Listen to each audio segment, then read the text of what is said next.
Everyone, इस video में हम लोग देखेंगे कि संघर्षवादी सिद्धांत आता है कोजर, सीमिल, उनको समझने की कोशिश करते हैं। देखिए, कोजर साहब संघर्ष के प्रकारजवादी बिंदु पर अपना ध्यान आकृष्ट कराते हैं।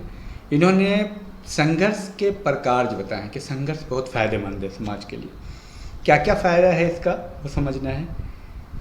तो कोजर साहब अमेरिकन समाजशास्त्री हैं और जॉर्ज सीमिल से बहुत प्रभावित थे। इनकी पुस्तक है फंक्शन ऑफ सोशल कॉन्फ्लिक्ट। ये क्वेश्चन आता है, नेट में भी आता है। 1955 में संघर्ष से संबंधित विभिन्न पहलुओं पर प्रस्ताव रखे और इनके प्रस्ताव 5 पहलुओं पे है। समझिए क्या क्या है। इन 5 पहलुओं को आप जरूर याद करेंगे, नेट से संबंधित है। संघर्ष के कारणों से संबंधित प्रभाव, अवधि से संबंधित कि मतलब कितना कारण है, क्या कारण है संघर्ष का, कितनी अवधि है, हिंसात्मक संघर्ष से संबंधित प्रस्ताव, समूह के लिए संघर्ष की उपादेयता, समूह के लिए कितना फायदेमंद है, संपूर्ण समाज पर पड़ने वाले संघर्ष के फायदे, प्रकार। ठीक है। संघर्ष के कारणों से संबंधित प्रस्ताव, आखिर संघर्ष क्यों होता है, इसके उत्तर में कोजर ने 2 जवाब दिए हैं। पहला, जब गैर बराबरी के प्रश्न पर अधिक संख्या में अधीनस्थ सदस्य विरोध करते हैं और गैर बराबरी को वैधता नहीं देते तो संघर्ष प्रारंभ होता है। तो संघर्ष के कारण वो क्या बताते हैं, गैर बराबरी। ये क्वेश्चन आता है नेट में। दूसरा, जब अधीनस्थ लोगों के सीमित अभाव अभियोग सामान्य अधीनस्थों के अभाव अभियोग बन जाते हैं तो संघर्ष व्यापक होता है। मतलब जब कुछ लोगों की गरीबी और त्रासदी सामान्य जनजीवन की त्रासदी बन जाती है तो संघर्ष, यानी आम हो जाती है वो परेशानी, वो शोषण, तो संघर्ष होता है। और संघर्ष के कारण है गैर बराबरी। ठीक है, इसको आपको याद करना है। और संघर्ष की परिभाषा कोजर ने दी जब समाज में किसी प्रकार की सत्ता, सिद्धांत, साधन इसके विरोध के लिए एक दूसरे पर हिंसात्मक प्रहार करते हैं या दोनों एक निष्कर्ष पे पहुंचते हैं। तो इनका कहना है कि संघर्ष एक सामाजिक प्रक्रिया है जिसके अंतर्गत व्यक्ति या समूह अपने लक्ष्य की पूर्ति के लिए विरोधी को हिंसा की धमकी देता है और वास्तविक हिंसात्मक कार्यवाही करता है। सिर्फ धमकी नहीं देता बल्कि कार्यवाही भी करता है, मारता भी है। ठीक है, अब आगे बढ़िए। अब संघर्ष के क्या क्या, जो हमने कहा संघर्ष से समाज में क्या फ़ायदा होता है, क्या परिवर्तन होता है, वो जानना ज़रूरी है। तो संघर्ष के प्रकार की चर्चा की है। यदि समूह संघर्ष की स्थिति में हो तो प्रत्येक समूह के सदस्यों में आपसी संबंध बढ़ जाते हैं, सामूहिक चेतना बढ़ जाती है। ऐसे आप समझिए, एकता बढ़ जाती है, आपस के तनाव और झगड़े खत्म हो जाते हैं, एकदम यूनिटी हो जाती है, समूह में जागरूकता आ जाती है, सामूहिक चेतना आ जाती है। ये सारे बिंदु को आप लिख लेंगे और समझने के लिए नेट में आता है ये प्रश्न। अगर मान लिया भारत और पाकिस्तान में लड़ाई हो जाती है तो भारत में आपस में हम लोग लड़ना छोड़ देंगे। हिंदू, मुस्लिम, सिख, ईसाई, क्षेत्र के आधार पे, जाति के आधार पे, भाषा के आधार पे हम बस एक हो जाएंगे, हिंदुस्तानी। तो मतलब इसका क्या हुआ, इसका मतलब हुआ कि संघर्ष की स्थिति में व्यक्ति में एकता आती है, सामूहिक चेतना का विकास होता है, सब लोग के अंदर एक भावना डेवलप हो जाती है, राष्ट्रीयता की भावना डेवलप होती है। ठीक है। और यदि 2 अर्ध समूह संघर्ष की स्थिति में है तो दोनों के बीच की सीमा स्पष्ट हो जाती है, बात भी पता चल जाता है कौन दुश्मन है कौन अपना है। यदि समूह में नेता का अभाव हो तो नेतृत्व कमजोर हो तो दूसरे समूह से संघर्ष की स्थिति में अपने समूह को मजबूत करने के लिए नेतृत्व में परिवर्तन किया जाता है। अब मान लिए जो पुराना नेता है बड़ी बड़ी बात कर रहा है कि हम ये कर लेंगे, वो कर कुछ नहीं रहा, लेकिन सचमुच में अगर घटना घट गई तो नेता बदल जाएगा, आदर्श प्रतिमान बदल जाएंगे, नियम कानून बदल जाएंगे। ये सब फायदे हैं। 2 समूह में संघर्ष के कारण अपने समूह के अंदर होने वाले द्वंद्व समाप्त हो जाते, आपस में लड़ाई झगड़ा लोग बंद कर देते हैं। और संघर्ष के फलस्वरूप नई संरचना का, सामाजिक संरचना एक नया होता है, नया समाज में परिवर्तन आता है, अच्छी चीज़ें आती है, बहुत सारी बुराइयां समाप्त हो जाती है। एल चॉम्स्की और ऑसिपोव ने कोजर की आलोचना करते हुए कहा संघर्ष हमेशा ही विनाशकारी साबित होता है, जबकि कोजर ने इसके फायदे को बताया। चलिए अब जॉर्ज सीमिल को यहाँ पे संक्षेप में देख लेते हैं। और ये सारी बात जो हम आपको बोल रहे हैं, अगर आपको एग्जाम में लिखना है तो इसी बात को अलग अलग करके संक्षेप में आप पॉइंट में उसको विस्तृत करिए। और ये क्वेश्चन नेट में आता है तो अगर आपका कॉन्सेप्ट क्लियर रहेगा तो दिक्कत नहीं आएगी। जॉर्ज सीमेल तथा कार्ल मार्क्स भी संघर्षवादी सिद्धांत आते हैं। अब ये भी क्वेश्चन आता है कौन कौन संघर्षवादी हैं। कोजर हैं, जॉर्ज सीमेल हैं, डेहरेनडॉर्फ हैं, कार्ल मार्क्स हैं। सीमेल के अनुसार संघर्ष समाज व्यवस्था के लिए विघटनकारी ही नहीं बल्कि समाज व्यवस्था के लिए फायदेमंद व्यवस्था को सुदृढ़ करता है।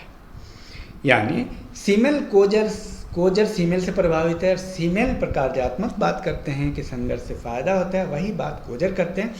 लेकिन कार्ल मार्क्स के अनुसार संघर्ष से समाज में परिवर्तन होता है और सीमेल कहते हैं प्रत्येक संघर्ष समाज को परिवर्तित नहीं करता। सीमेल के अनुसार संघर्ष के दो कारण हैं, व्यक्ति की संघर्षशील मूल प्रवृत्ति एवं सामाजिक संबंधों के प्रकार। व्यक्ति की प्रवृत्ति क्या है, मूल प्रवृत्ति, और संबंधों के प्रकार पे डिपेंड कर रहा है कैसे संबंध है, तो समाज में परिवर्तन होता है। संघर्ष के परिवर्तन, समाज में नियमन की मात्रा, सीधे संघर्ष की मात्रा, संघर्षरत पक्षों में तीव्रता की मात्रा। संघर्ष इन बातों पे निर्भर करता है कि समाज में नियमन की मात्रा क्या है, संघर्ष की मात्रा क्या है, कैसी संघर्ष होगी इस पे डिपेंड कर रहा है कि संघर्ष की मात्रा क्या है, कितना इंटेंसिव है संघर्ष, संघर्षरत पक्षों में तीव्रता कितना है, मोटिवेशन कितना है, मनोभाव कितना है।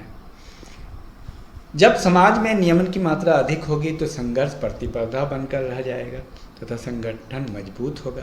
अगर समाज में हिंसा अधिक होगी तो संगठन घटेगा। संघर्ष के सैद्धांतिक सूत्र, सीमेल के संघर्ष के सैद्धांतिक सूत्र को आप देखिए, संघर्षरत दलों का संघर्ष में जितना अधिक संवेगीय लगाव होगा संघर्ष उतना ही तीव्र होगा। संघर्षरत दल संघर्ष के दौरान जितने अधिक संगठित होंगे संघर्षरत मुकाबले में उतनी ही अधिक भावावेश में आकर व्यवहार करेंगे। जितना मतलब यूनिटी होगी उतना आप जोश में काम करेंगे। संघर्षरत दल के सदस्य जितनी अधिक मात्रा में अपने निजी हितों का त्याग करेंगे संघर्ष में उतनी भावावेश में व्यवहार करेंगे, उतनी ही जज्बात से व्यवहार करेंगे। यदि संघर्ष का उपयोग किसी उद्देश्य की पूर्ति के लिए साधन के रूप में किया जाएगा तो संघर्ष तीव्र होगा। सीमेल द्वारा सैद्धांतिक व्याख्या में कहा गया है कि संघर्ष का लक्ष्य स्पष्ट हो जाने से संघर्षरत दल ये देखते हैं कि कम से कम कीमत पर लक्ष्य की प्राप्ति कैसे होगी। कम से कम कीमत का अर्थ है संघर्ष के द्वारा हिंसा और तीव्रता के विकल्प को नहीं चुना जाना, यानी कम से कम नुकसान अधिक से अधिक फायदा। जैसे मान लीजिए जम्मू कश्मीर को लेना है, भारत का हिस्सा बनाना है, बन चुका है, तो उसके लिए कम से कम नुकसान और अधिक से अधिक फायदा क्या हो सकता है। संघर्ष के परिणाम की बात करते हैं सीमेल। संघर्ष के परिणाम संघर्षरत दलों की एकता बढ़ाती है, संगठन को बढ़ाता है, सामूहिक एकता बढ़ाती है। संघर्षरत दल जितने कम संगठित होंगे, अगर संघर्ष की मात्रा तीव्र होगी तो दलों में तानाशाही की प्रवृत्ति बढ़ेगी। संघर्षरत दल का संघर्ष जितना तीव्र होगा उन दलों का संगठन और आंतरिक व्यवस्था उतनी अधिक संगठित होगी। यदि संघर्ष तीव्र होगा और संघर्षरत दल अल्पसंख्यक होंगे तो उनमें आंतरिक एकता बढ़ेगी। संघर्षरत दल जब आत्मरक्षा के लिए संघर्ष करेगा तो उसका संगठन तथा एकता होगी। सीमेल के विचारों की तुलना मार्क्स के विचारों से करने से स्पष्ट है कि सामाजिक संघर्ष का अनिवार्य घटना मानते हैं। सामाजिक संघर्ष को अनिवार्य घटना मानते हैं कौन? Karl Marx. जबकि सीमेल सहयोगात्मक असहयोगात्मक दोनों प्रवृत्तियों को देते हैं। देखते हैं सामाजिक संघर्ष से फायदा भी और नुकसान भी है। मार्क्स के अनुसार संघर्ष से समाज में परिवर्तन होता है, लेकिन सीमेल कहते हैं प्रत्येक संघर्ष परिवर्तन नहीं लाता है। तो शॉर्ट में संघर्ष से क्या फायदा होता है? संघर्ष के परिणाम स्वरूप परिवर्तन क्या आता है? एकता बढ़ती है, संगठित होता है लोग, तीव्र संघर्ष होता है, तानाशाही की प्रवृत्ति बढ़ती है, सामाजिक संरचना बढ़ती है, समाज में नियम और कानून बदलते हैं, नेतृत्व बदलते हैं, ये सारी चीज़ें, सामूहिक एकता आती है, जागरूकता एकता आती है। चलिए अब यहाँ पे हम रॉल्फ डेहरेनडॉर्फ की बात करते हैं। शॉर्ट में रॉल्फ डेहरेनडॉर्फ को समझते हैं। क्वेश्चन कहीं से भी आ जाता है नेट में।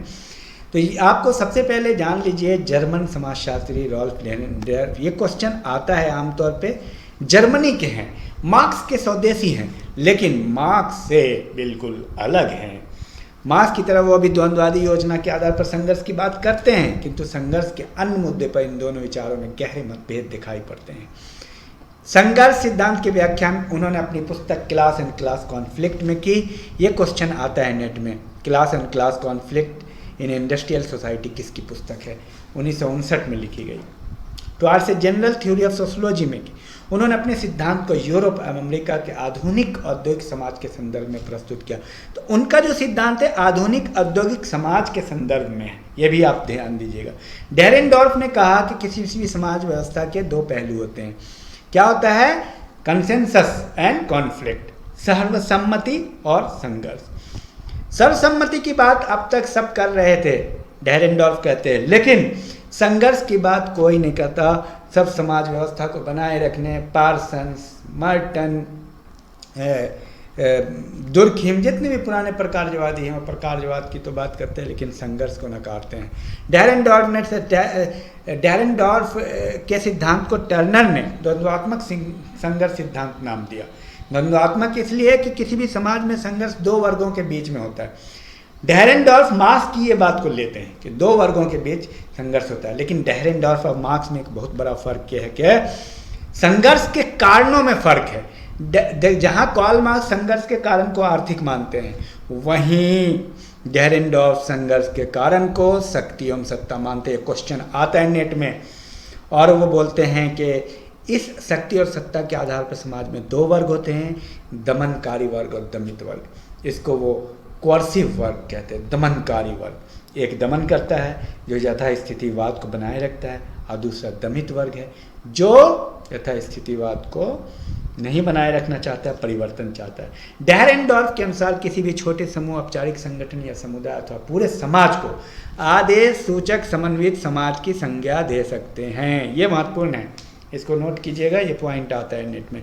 इनका कहना है किसी भी आदेश सूचक समन्वित समाज में शक्ति एवं सत्ता का न केवल असमान वितरण होता है बल्कि उस पर चलता रहता है, और शक्ति और सत्ता के असमान वितरण के कारण समाज में संघर्ष होता है।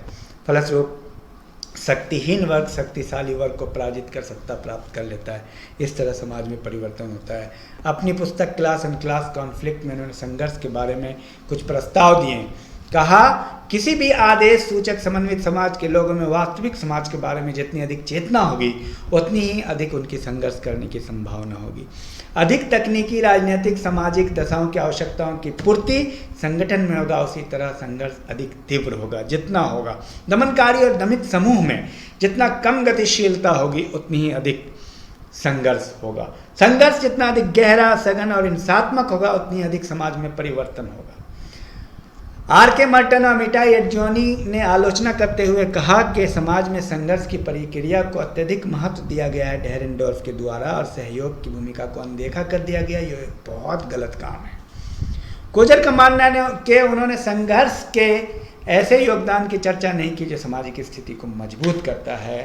तो ये रहा कुल मिलाकर के डेरेनडॉर्फ। कोजर और सीमेल पर कार्यात्मक पक्ष पे ध्यान देते हैं। इनके कारणों पर कारणों पे क्वेश्चन जरूर आता है। कोजर किस कारण को मानते हैं, संघर्ष का क्या कारण मानते हैं, सीमेल संघर्ष के क्या कारण मानते हैं, डेरेनडॉर्फ संघर्ष के क्या कारण मानते हैं और कार्ल मार्क्स संघर्ष के क्या कारण मानते हैं। ये क्वेश्चन आता है, इस पर आपको फोकस करना है और इससे ज़रूर आता है क्वेश्चन क्या कारण मानते हैं। Thank you, all the best.